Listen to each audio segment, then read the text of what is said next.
Hello everyone. इस video में हम डिस्कस करेंगे रिलेशन एंड फंक्शन के क्वेश्चन जो एस्टेट पीजीटी 2023 में पूछे गए थे। तो चलिए देखते हैं first question. The relation are defined in a set है जिसके एलिमेंट है 1 2 3 by a related to b if mod of a square minus b square is less than equal to 5 which of the following is not true. Question में हमें एक relation define करके दे रखा है ए सेट के ऊपर, और ए सेट के पास 3 एलिमेंट है 1 2 3, और इस सेट के कोई भी 2 एलिमेंट ए और बी आपस में तब रिलेटेड होंगे if mod of the difference of their square is less than equal to 5। उस केस में हमें बताना है कि इनमें से कौन सी स्टेटमेंट है वो इनकरेक्ट होगी। तो चलिए देखते हैं। सबसे पहले हम इस रिलेशन को डिफाइन कर लेते हैं कि इस रिलेशन में कौन कौन से एलिमेंट आएंगे। अब रिलेशन में जो भी 2 एलिमेंट आएंगे ना, ये फर्स्ट वाला इस ऑर्डर्ड पेयर में जो फर्स्ट एलिमेंट होगा वो ए को रिप्रेजेंट करेगा, सेकंड होगा वो बी को, और ये रिलेशन सेटिस्फाई करेंगे कि mod of a square minus b square is less than equal to 5। और ए और बी आएंगे किस में से, सेट ए में से आएंगे। तो चलो देखते हैं। सबसे पहले देखते हैं ए की जगह हम 1 ले लेते हैं। ए की जगह जब 1 ले ली तो हम देखेंगे कि ए से कौन कौन से एलिमेंट रिलेटेड होगा। अगर 1 से 2 रिलेटेड, सबसे पहले देखते हैं क्या 1 से 1 रिलेटेड है। अगर 1 से 1 रिलेटेड हो उस केस में ए की जगह भी 1 और बी की जगह भी 1 होगा। Means 1 square minus 1 square which is equal to 0 and 0 is less than equal to 5। Means इस कंडीशन को सेटिस्फाई करेगा। इसका मतलब है 1 1 से रिलेटेड होगा, तो ये ऑर्डर्ड पेयर आ जाएगा इसके अंदर। फिर देखते हैं क्या 1 2 से रिलेटेड होगा। अगर 1 2 से रिलेटेड है इसका मतलब ए की जगह 1 और बी की जगह 2 पुट करेंगे इसमें, तो 1 का स्केयर 1 माइनस 2 का स्केयर 4, तो 1 माइनस 4 इक्वल टू माइनस 3, और mod of minus 3 equal to 3 and 3 is less than equal to 5। तो ये भी कंडीशन को सेटिस्फाई कर रहा है। इसका मतलब 1 भी 2 से रिलेटेड होगा। फिर देखते हैं क्या 1 3 से रिलेटेड होगा। अगर 1 3 से रिलेटेड हुआ तो ए की जगह 1 और बी की जगह 3, तो ए स्क्वायर मतलब 1 स्क्वायर 1 और 3 स्क्वायर मतलब 9, तो 1 माइनस 9 इक्वल टू माइनस 8, और mod of minus 8 equal to plus 8, और plus 8 is less than equal to 5। This is not correct. That's mean 1 is not related to 3। तो 1 3 ऑर्डर्ड पेयर रिलेशन में नहीं आएगा, are में नहीं आएगा। फिर देखते हैं 1 से तो 1 रिलेटेड है, 2 रिलेटेड है, 3 नहीं है, ये आ गया। अब देखते हैं 2 से कौन कौन से एलिमेंट रिलेटेड है। क्या 2 से 1 रिलेटेड है। अगर 2 से 1 रिलेटेड हुआ तो ए की जगह 2 पुट करो और बी की जगह 1 पुट करो, तो 2 स्क्वायर 4 माइनस 1 स्क्वायर 1, तो 4 minus 1 3 and 3 is less than equal to 5। तो ये कंडीशन को सेटिस्फाई करा, इसका मतलब 2 1 से रिलेटेड होगा, तो 2 1 इसमें आ जाएगा।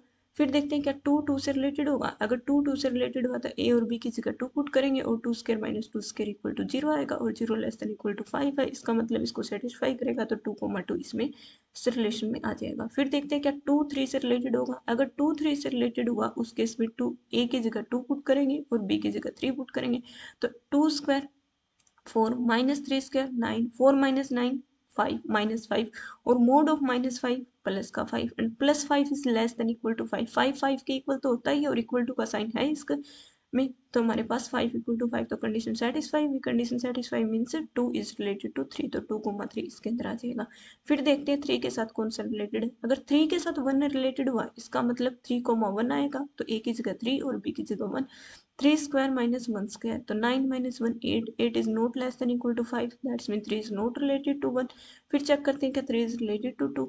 if 3 is related to 2 then 3 2, तो a की जगह 3 एंड b की जगह 2, तो 3 स्क्वायर मतलब 9, 2 square 4, 9 minus 4 equal to 5 and 5 is less than equal to 5, 5 equal to 5 होता है।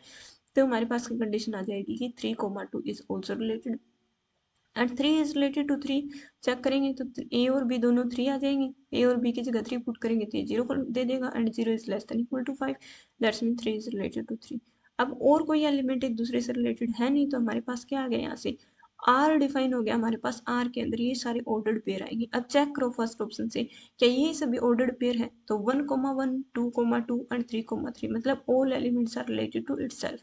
एंड इसमें हमारे पास आए हुए हैं 1 1 2 2 एंड 3 3 सारे आ रखे हैं।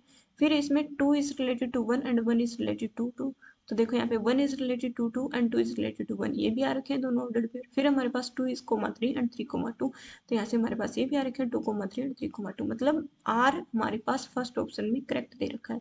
अब डिफाइन करते हैं आर इनवर्स। आर इनवर्स कैसे निकालते हैं, जब आर ये रिलेशन निकाल लिया ना हमने, तो इसके अंदर जो भी ऑर्डर्ड पेयर आ रखे हैं उनमें एक्स और वाई ऑर्डर्ड पेयर को इंटरचेंज कर दो, मतलब y वाला x की जगह आ जाएगा और x कोऑर्डिनेट y की जगह आ जाएगा। तो ये निकालते हैं आर इनवर्स। तो 1,1 की जगह तो 1,1 आएगा, 1,2 का बन जाएगा 2,1, 2,1 की जगह आ जाएगा 1,2 और 2,2 की जगह आ जाएगा 2,2 और 2,3 को इंटरचेंज करेंगे तो 3,2 और 3,2 की जगह आ जाएगा 2,3 और 3,3 की जगह आ जाएगा 3,3। तो ये देखो आर इनवर्स और आर में कोई डिफरेंस है क्या, वही सारे ऑर्डर्ड पेयर इसमें है, 1,1 2,1 था तो 1,2 ये जो इंटरचेंज होगी 2,2, ये 3,2 इसमें भी है और इसमें भी, और 2,3 और 3,3 मतलब सभी दोनों सेम है। तो ये दोनों सेट इक्वल है, इसका मतलब R equal to R inverse ये आ जाएगा हमारे पास, मीन्स सेकंड ऑप्शन भी करेक्ट हो जाएगा। थर्ड देखते हैं डोमेन ऑफ आर। आर की डोमेन कैसे निकालते हैं, ये जो आर कलेक्शन है ना हमारे पास, इसमें फर्स्ट पेयर देखो, ये जो ऑर्डर्ड पेयर इसमें फर्स्ट कोऑर्डिनेट देखो, फर्स्ट की जगह पे जो भी आ रखा वो आ जाएगा। तो फर्स्ट के प्लेस पे क्या रखा 1, तो डोमेन में क्या चला जाएगा 1, फिर 1 को रिपीट करने की जरूरत नहीं है तो 1 लिख के हम, फिर 2 मतलब 1 2 और फिर 2 आया तो 2 को छोड़ दो 2, फिर 3, 1,2,3 मतलब रेंज के डोमेन क्या आ गया हमारे पास 1 2 3, तो थर्ड ऑप्शन भी करेक्ट आ गया। अब रेंज पूछ रखी है, रेंज में क्या चेक करेंगे, ये फर्स्ट जो कोऑर्डिनेट होता है ये तो रिप्रेजेंट करता है किसको, डोमेन को, और सेकंड जो कोऑर्डिनेट होता है रिप्रेजेंट करता है रेंज को। तो रेंज के लिए सेकंड कोऑर्डिनेट चेक कर लो, 1 आएगा रेंज के अंदर, फिर 2 आएगा रेंज के अंदर, 1 को रिपीट नहीं करना, 2 को भी रिपीट नहीं करना, 3, तो क्या आ जाएगा हमारे पास 1 2 3। और इसने क्या बोल रखा है, range of R is singleton 5, तो सिंगलटन 5 तो है ही नहीं, तो हमारे पास कौन सा ऑप्शन इनकरेक्ट हो जाएगा, फोर्थ। और ये पूछ रखा है कि कौन सा ऑप्शन नॉट ट्रू, तो फोर्थ ऑप्शन इसका करेक्ट आंसर हो जाएगा। चलिए चलते हैं नेक्स्ट क्वेश्चन पे। नेक्स्ट क्वेश्चन में हमें क्या दे रखा है, द फंक्शन, एक फंक्शन डिफाइन करके दे रखा है और इस फंक्शन के बारे में पूछ रखा है, इंक्रीजिंग ऑन आर होगा, डिक्रीजिंग ऑन आर होगा, increasing in open interval minus infinity to 1/3, या फिर decreasing in open interval minus infinity to 1/3। तो ये चेक करेंगे, फंक्शन का इंक्रीजिंग और डिक्रीजिंग चेक करते हैं इसके अंदर।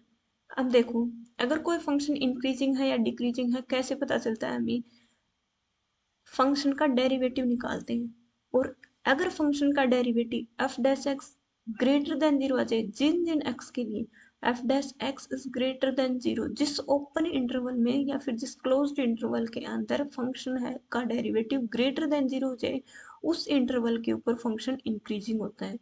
और जिस इंटरवल के ऊपर फंक्शन का डेरिवेटिव लेस देन जीरो हो जाए, नेगेटिव हो जाए, उस इंटरवल के ऊपर फंक्शन है वो डिक्रीजिंग होता है। तो फंक्शन की इंक्रीजिंग और डिक्रीजिंग चेक करने के लिए हम फंक्शन का डेरिवेटिव निकालेंगे। तो फंक्शन दे रखा है हमें f of x equal to x into e raise to the power minus 3x। Derivative क्या, तो प्रोडक्ट रूल लगाएंगे, फर्स्ट का डेरिवेटिव क्या, एक्स का डेरिवेटिव 1 आ गया, और second as it is e raise to the power minus 3x। फिर हमने x को एज इट इज रखा और e raise to the power minus 3x का डेरिवेटिव क्या, तो इसका डेरिवेटिव क्या आएगा, e raise to the power minus 3x as it is, और माइनस 3x का डेरिवेटिव -3, तो ये बन जाएगा -3, और x एज इट इज था e raise to the power -3x, इसमें भी e raise to the power 3x है, इसमें तो e raise to the power -3x बाहर निकाल लिया हमने, तो अंदर क्या बचेगा, यहाँ 1 और यहाँ -3x, ये आ गया f डैश x। अब चेक करते हैं कि अगर ग्रेटर देन जीरो हुआ तो किस इंटरवल पे होगा और लेस देन जीरो हुआ तो किस इंटरवल पे होगा। तो डेरिवेटिव पे कंडीशन चेक करते हैं, f dash x greater than zero implies function increasing, तो इंटरवल निकालेंगे यहाँ से कि किस इंटरवल के ऊपर derivative of the function is greater than zero आ रहा है। डेरिवेटिव हमारे पास क्या है, e raise to the power -3x into 1 -3x is greater than zero. अब यहाँ पे दो फंक्शन है, e raise to the power -3x और 1 -3x, ये दोनों एक्सप्रेशन है, ये ग्रेटर देन जीरो है, this implies first is also positive and this is positive, या फिर क्या आ जाए दोनों नेगेटिव। अब देखो हमारे पास e raise to the power exponential जो फंक्शन होता है ना, उसकी रेंज क्या होती है हमारे पास, ओपन इंटरवल 0 टू इन्फिनिटी, इसका मतलब एक्सपोनेंशियल फंक्शन कभी नेगेटिव नहीं होता, जीरो नहीं होता। ये हमेशा पॉजिटिव रहेगा। अब पॉजिटिव नंबर की किस नंबर से मल्टीप्लाई करें कि पॉजिटिव आ जाए, तो हमेशा पॉजिटिव से करेंगे, नेगेटिव से करते हैं तो नेगेटिव हो जाएगा। इसलिए अगर ये हमेशा पॉजिटिव रहेगा एक्सपोनेंशियल फंक्शन, तो इसको अपने आप पॉजिटिव होना पड़ेगा डेरिवेटिव को ग्रेटर देन 0 करने के लिए। इसलिए यहाँ से हमारे पास कंडीशन आ गई कि 1 - 3x इज ग्रेटर देन 0। तो ये इम्प्लाई करेगा हमारे पास कि 1 इज ग्रेटर देन 3x। तो दिस इम्प्लाइज 3 से डिवाइड किया, 1/3 इज ग्रेटर देन x। तो सभी x जो ऑल x लेस देन 1/3 उसके लिए फंक्शन का डेरिवेटिव है वो ग्रेटर देन 0 है। तो हम यहाँ से बोल सकते हैं कि फंक्शन इंक्रीजिंग होगा for all x greater then 1/3। तो हमारे पास ये आ जाएगा for all x less then 1/3, sorry greater than बोल दिया यहाँ पे। तो f dash x is greater than 0 for all x belongs to open interval minus infinity to 1/3। यहाँ स्ट्रिक्टली लेस देन का साइन है इसीलिए ये ओपन इंटरवल रह जाएगा यहाँ पे। तो इन सभी x के लिए इस इंटरवल के लिए फंक्शन का डेरिवेटिव ग्रेटर देन 0 आ रहा है। This implies of increasing for all x belongs to minus infinity to 1/3। अब चेक करते हैं कि डिक्रीजिंग किसके ऊपर होगा। तो f dash x is less then 0, अगर फंक्शन का डेरिवेटिव 0 है तो इंप्लाई करेगा फंक्शन डिक्रीजिंग। फंक्शन का डेरिवेटिव क्या रखा हमारे पास, e⁻³ into 1 - 3x is less then 0। ये हमें पता है एक्सपोनेंशियल फंक्शन हमेशा पॉजिटिव होता है। तो इन दोनों नंबर की प्रोडक्ट को लेस देन 0 दिखाने के लिए इसको नेगेटिव होना पड़ेगा, तभी नेगेटिव होगा, ये इंप्लाई करेगा कि लेस देन 0। तो 1 - 3x इज लेस देन 0 आ गया हमारे पास। 1 is less then 3x, 3x को दूसरी साइड लेके गए तो 1/3 is less than x, मतलब for all x greater than 1/3 derivative of the function is less than 0। तो सभी x जो ओपन इंटरवल 1/3 टू इन्फिनिटी में बिलोंग करते हैं उसके लिए फंक्शन का डेरिवेटिव है वो लेस देन 0 हो गया। दिस इंप्लाइज फंक्शन डिक्रीजिंग हो गया for all x belongs to 1/3 to infinity. अब ऑप्शन देखो, ऑप्शन में क्या बोल रखा है, इंक्रीजिंग ऑन r, मतलब रियल सभी रियल नंबर के ऊपर इंक्रीजिंग है, ये तो यहाँ से डिस्कार्ड हो गया।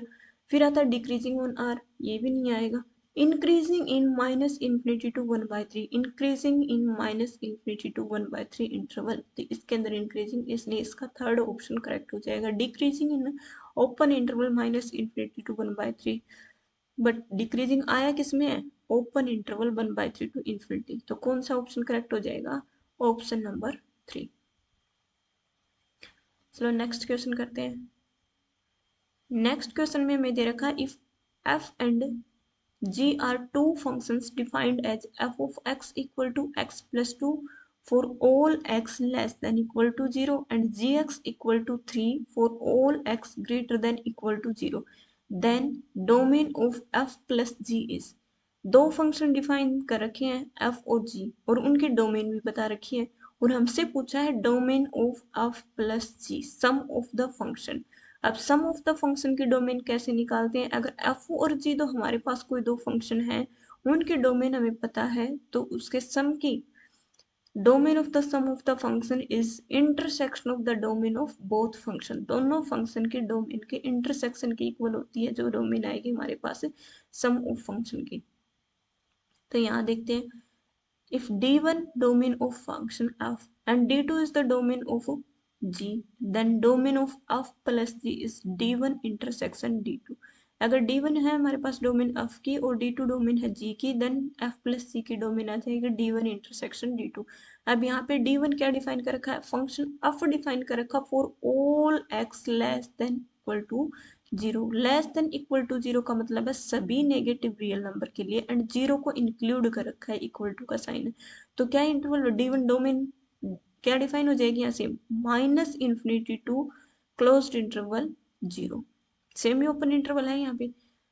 d2 डोमेन ऑफ g है, यहाँ क्या डिफाइन कर रखा है, x greater than equal to 0, तो ये हो जाएगा हमारे पास 0 टू इन्फिनिटी और 0 को इंक्लूड कर रखा है। अब दोनों का इंटरसेक्शन निकालते हैं। इंटरसेक्शन में ये तो बोल रहा है कि सभी नेगेटिव रियल नंबर एंड 0, ये बोल रहा है 0 and all positive real number, तो इंटरसेक्शन में क्या आएगा, सिंगलटन 0, सिर्फ 0। तो इन f प्लस जी की डोमेन क्या हो जाएगी हमारे पास, सिंगलटन 0। तो फर्स्ट ऑप्शन करेक्ट हो जाएगा। नेक्स्ट क्वेश्चन देखते हैं। नेक्स्ट क्वेश्चन में क्या बोल रखा है हमें, लेट f एक फंक्शन डिफाइन कर रखा है whose domain is open interval 4 to 6 and range is codomain is 6 to 8 be a function defined by f of x is equal to x plus greatest integer of x by 2। यहाँ बोल दिया कि where this represent greatest integer function then f inverse x is। हमें function दे रखा है और function define कर रखा है किसके ऊपर, ओपन इंटरवल 4 to 6 to 8। और इस फंक्शन के अंदर ग्रेटेस्ट इंटीजर फंक्शन यूज हुआ और इस फंक्शन का इनवर्स निकालना है हमें। तो फंक्शन का इनवर्स निकालेंगे। ग्रेटेस्ट इंटीजर फंक्शन की प्रॉपर्टी पता है, अगर कोई फंक्शन, ग्रेटेस्ट इंटीजर फंक्शन की प्रॉपर्टी क्या होती है, अगर x लाई करता है किसी भी इंटीजर m-1 से m के बीच में, तो greatest integer of x function क्या होगा, m-1। अब पीछे वाले लिस्ट इंटीजर वैल्यू देता है, लिस्ट इंटीग्रल वैल्यू देता है ग्रेटेस्ट इंटीजर फंक्शन। जैसे अगर x की वैल्यू 1 और 3 के बीच में, 1 और 2 के बीच में लाई कर रही है, तो वो ओपन उसकी वैल्यू क्या आएगी, ग्रेटेस्ट इंटीजर फंक्शन उसकी वैल्यू 1 देगा। ऐसे 2 और 3 के बीच में जो भी रियल नंबर लाई करते हैं उसकी ग्रेटेस्ट इंटीजर वैल्यू क्या आएगी, 2। तो इस टाइप से होता है greatest integer function, list integral value देगा ग्रेटेस्ट इंटीजर फंक्शन। अब ये जो फंक्शन डिफाइन कर रखा है ओपन इंटरवल 4 to 6 से 6 to 8 डिफाइन कर रखा है, तो इसका मतलब x हमारे पास जो आएगा f ऑफ x, ये हमारे पास डोमेन से आता है। तो डोमेन यहाँ पे ओपन इंटरवल 4 to 6 है, इसका मतलब x लाई करेगा 4 से 6 के बीच में, greater than 4 and less than 6। अगर 2 से डिवाइड कर दे ओवरऑल को, तो इसका मतलब x बाय 2 किसके बीच में लाई करेगा, 2 से 3 के बीच में। x बाय 2 2 to 3 के बीच में लाई कर रहा है, तो ग्रेटेस्ट इंटीजर क्या आएगा, मतलब 2 से 3 के बीच में लाई करने वाले के लिए इंटीग्रल वैल्यू क्या आएगी, ग्रेटेस्ट इंटीजर फंक्शन क्या वैल्यू देगा, least integral value which is 2। तो greatest integer function of x by 2 किसके इक्वल आएगा, 2 के लिए, for all x belongs to open interval 4 to 6, और ये डोमेन है। तो डोमेन के सभी वैल्यू के लिए greatest integer value of x by 2 equal to 2 आ जाएगा। इसका मतलब जो फंक्शन हमें दे रखा था ना, वो फंक्शन डिफाइन होके मॉडिफाई होके ये आ गया हमारे पास f of x is equal to x plus 2। इसको, इस फॉर्म को, फंक्शन की इस फॉर्म को हम ये भी लिख सकते हैं, क्योंकि ये जो वैल्यू आएगी ना, कोई भी x के लिए जो भी x हम 4 to 6 से उठाएंगे इस इंटरवल से, उसके लिए ये वैल्यू हमेशा 2 आएगी हमारे पास। तो इसकी जगह 2 फिक्स कर सकते हैं हम, 2 वैल्यू पुट कर दी हमने, ये डिफाइन हो गया फंक्शन हमारे पास। अब हमें f इनवर्स पूछा है, हमने लेट कर लिया कि f इनवर्स x है वो इक्वल टू y है। तो ये दोनों साइड अगर इनवर्स ऑपरेट करेंगी, f इनवर्स फंक्शन दोनों साइड ऑपरेट करते हैं, तो f फंक्शन दोनों साइड ऑपरेट करेंगे, तो f of f inverse identity function दे देगा, और identity of x is equal to x, तो यहाँ तो लेफ्ट साइड तो x आ गया, और इधर f ऑपरेट करेंगे तो f ऑफ y बन जाएगा। अब यहाँ से देखो x equal to function f of y की वैल्यू, फंक्शन के अंडर y अगर यहाँ पुट कर देते हैं तो क्या वैल्यू आ जाएगी, y प्लस 2। तो यहाँ आ गया y प्लस 2, तो y की वैल्यू यहाँ से क्या आ गई, x माइनस 2। y की वैल्यू जो x माइनस 2 आई है, तो f इनवर्स x किसके इक्वल था, y के इक्वल, तो f इनवर्स x किसके इक्वल आ गया, x माइनस 2। तो inverse of this function is equal to x minus 2। तो कौन सा ऑप्शन करेक्ट हो जाएगा, ऑप्शन नंबर 3। नेक्स्ट क्वेश्चन है हमारे पास, the range of the function. ये फंक्शन डिफाइन करके दे रखा है हमें, f of x equal to sine pi x square plus 1, और ये रिप्रेजेंट कर रहा है ग्रेटेस्ट इंटीजर फंक्शन को, upon x raise to the power 4 plus 1। इस केस में हमें इस फंक्शन की रेंज बतानी है, फिर से ग्रेटेस्ट इंटीजर फंक्शन यूज हुआ है, तो इसकी रेंज बतानी है हमें। इस फंक्शन की रेंज निकालते हैं। हमें पता है जो एक्स स्क्वायर दे रखा है ना इन्होंने, ये जो एक्स स्क्वायर यूज हुआ है, कोई भी रियल नंबर का जो स्क्वायर होता है वो या तो 0 या फिर 0 से greater than positive real number देगा, तो एक्स स्क्वायर हमेशा ग्रेटर देन इक्वल टू 0 रहता है for all x belongs to real number. This implies x square plus 1, यहाँ फंक्शन में तो एक्स स्क्वायर प्लस यूज हुआ है, तो एक्स स्क्वायर प्लस 1 किससे ग्रेटर देन होगा, इक्वल टू 1। दोनों साइड 1 ऐड किया है, तो x square plus 1 is greater than equal to 1 आ जाएगा। अब इसके ऊपर ग्रेटेस्ट इंटीजर फंक्शन ऑपरेट कर रहे हैं, तो ग्रेटेस्ट इंटीजर फंक्शन का मतलब है, देखो एक्स स्क्वायर प्लस 1 है वो 1 या 1 से बड़ा होगा, मान लो 1 वैल्यू हुई, तो उस केस में ग्रेटेस्ट इंटीजर फंक्शन के अंडर 1 की वैल्यू 1 आएगी। अगर 2 हुआ तो ग्रेटेस्ट इंटीजर फंक्शन के अंदर तो 2 ही आएगी। इंटीग्रल वैल्यू तो ग्रेटेस्ट इंटीजर में इंटीग्रल वैल्यू देता है। अब सपोज करो 1 से 2 के बीच में अगर कोई वैल्यू लाई कर रही है एक्स स्क्र प्लस 1 की लाई आएगी, वो वैल्यू इसमें 1 से 2 के बीच में जो भी वैल्यू लाई करेगी उसका integral function greatest integer function क्या देगा, लिस्ट इंटीग्रल वैल्यू मीन्स 1। और अगर 1 से 2 के बीच में जो भी नंबर लाई करेंगे उसकी इंटीग्रल वैल्यू क्या आएगी 2। और 2 से 3 के बीच में जो लाई करेंगे उसके लिए greatest integer function of x square plus 1 किसके इक्वल आएगा, 2 से जो 3 के बीच में लाई करेगा उसके लिए 2, 3 से 4 के बीच में लाई करेगा उसके लिए 3। मतलब ये जो इसकी जो रेंज आएगी ना, इसकी जो वैल्यू आएंगी वो इंटीग्रल वैल्यू आएंगी।